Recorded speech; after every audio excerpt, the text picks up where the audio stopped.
আসসালামু আলাইকুম। আমরা যারা বাংলাদেশি আছি না, আমাদের জন্য এশিয়া মহাদেশের ভিতরে এই শহরটা হচ্ছে যে মানে ইউরোপ।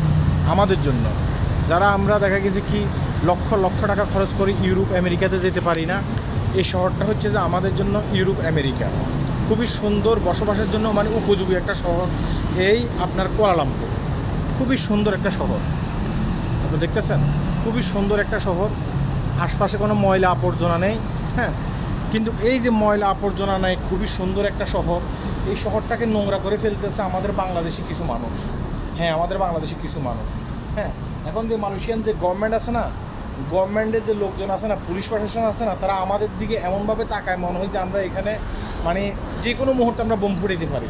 তারা এই কারণে মানে এভাবে আমাদের দিকে তাকায়। কেন মানে এভাবে আমাদের দিকে তাকায় বলতেছি, এই যে আপনি গতকালকে কথা চিন্তা করেন, গতকালকে কী হয়েছে জানেন?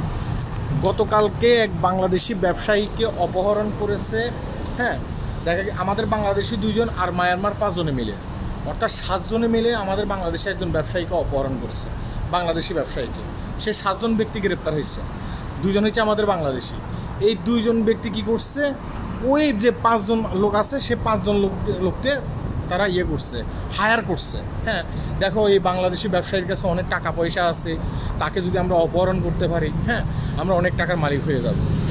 পরবর্তীতে ওই 7 জন ব্যক্তিকে ধরছে, মালয়েশিয়ান যে প্রশাসন আছে, প্রশাসন ধরছে, 7 জন ব্যক্তিকে ধরছে। আপনি চিন্তা করছেন বিষয়টা? আমরা আগে শুনতাম যে ইউরোপ আছে না, ইউরোপ, তারপরে আফ্রিকার কিছু কিছু দেশ আছে, হ্যাঁ, বাংলাদেশিদেরকে সেখানে অপহরণ করা হয়।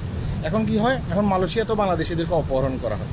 তাহলে মালয়েশিয়ার যে গভর্নমেন্ট আছে, ভবিষ্যতে কি মালয়েশিয়ান যে গভর্নমেন্ট আছে, মালয়েশিয়ার যে সরকার আছে, তারা কি আমাদের বাংলাদেশিদেরকে ভিসা দেবে ভবিষ্যতে? আপনার কাছে কি এটা মনে হয়?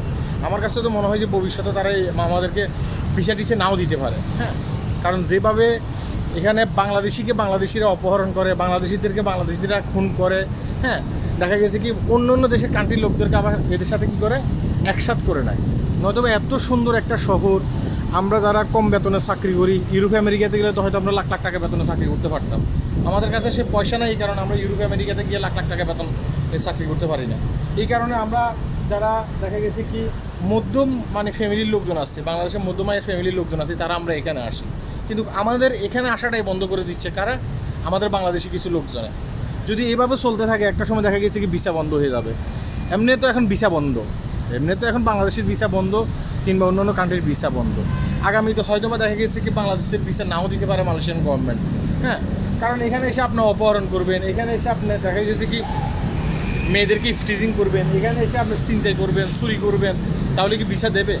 আমার কাছে মনে হয় না ভিসা দেবে। হ্যাঁ, তাহলে এই জিনিসগুলো আমাদের বাংলাদেশ যে সরকার আছে তাদেরকে একটু দেখা উচিত। হ্যাঁ, মানে যাচাই বাছাই করে লোকজনকে মানে বিদেশের মাটিতে পাঠানো উচিত, নয়তো তারা এসে এখানে এই কাজগুলো করবে। আর বিশেষ করে এই কাজগুলো কেন করে জানেন? বিশেষ করে এই কাজগুলো আমার কাছে মনে হয় যে করে যে দেখা গেছে কি এই যে ট্যুরিস্টের মাধ্যমে চলে আসে, তারপরে দেখা গেছে কি আপনার দালালেরা বিভিন্ন ওয়েতে লোকগুলোকে এখানে নিয়ে আসে, এখানে এসে কোনো কাজকাম দেয় না। কাজকাম না দেওয়ার কারণে এই লোকগুলো বেকার হয়ে যায়। হ্যাঁ, এখন এই লোকগুলো কী করবে? এই লোকগুলোর কিছু করা থাকে না। এই কারণে এই লোকগুলো কী করে, এখানে অপহরণ, ছিনতাই, তারপরে বিভিন্ন মানে সেক্টরের সাথে তারা জড়িত হয়ে যায়। হ্যাঁ, তাই আমার কাছে মনে হয় যে আগে আমাদের বাংলাদেশ থেকে এজেন্ট ভিসাগুলো বন্ধ করতে হবে, সঠিক কোম্পানি দেখে মালয়েশিয়াতে লোক পাঠাতে হবে, নাম্বার 1। নাম্বার 2 হচ্ছে যে ট্যুরিস্টের মাধ্যমে যদি কোনো লোক এখানে আসে, যাচাই বাছাই করে যেন পাঠায়, সে যেন আবার এখানে এসে বাংলাদেশে ফেরত যায়, এই ধরনের লোকজন যেন পাঠায়। হ্যাঁ, নয়তোবা বেকারের সংখ্যা বেড়ে যাবে, এখানে মানে চুরি চিন্তার সংখ্যা বেড়ে যাবে, আমাদের বাংলাদেশিদের অপমান হবে, বাংলাদেশের অপমান হবে। আশা করি আমার কথাগুলো বুঝতে পেরেছেন। আল্লাহ হাফেজ।